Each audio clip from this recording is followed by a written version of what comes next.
Hi everyone, this is Chika from Borrowed Delights, and on this episode, I'm going to share with you how to make apple crisp. You can find the exact measurements for this recipe in the description box below or by clicking the link to my blog. To start, I've placed my diced apples, some water, brown sugar, and cinnamon into a medium-sized saucepan, and I'm going to stir that together and then bring that to a simmer. You're going to let your apples simmer for 15 minutes.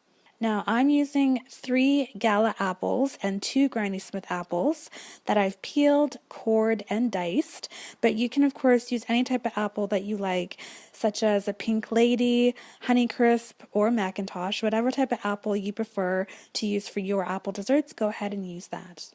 So once the apples have cooked for 15 minutes, I'm going to place them into my baking dish in an even layer and then set that aside.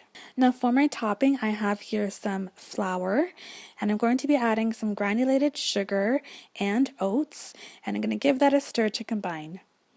Next, I'm going to add some cold butter, and I'm going to cut that into my flour mixture, of course using clean hands, until I have a crumb-like consistency. You can also use a fork or a pastry blender for this step if you like. You're going to now sprinkle your topping over your apples, and you want to make sure you sprinkle your topping over as evenly as possible. And I like to just sprinkle on top, when I'm done, some cinnamon.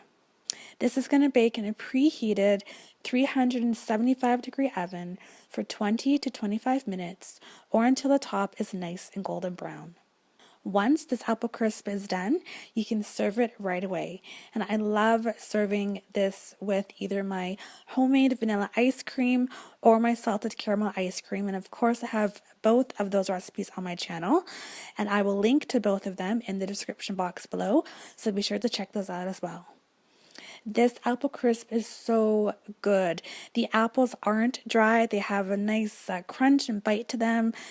And there's just the right amount of moisture in this apple crisp without it being soggy or mushy. So I just love my apple crisp recipe, and I really hope that you guys enjoy making this as well. Please let me know how it turns out for you in the comment section below.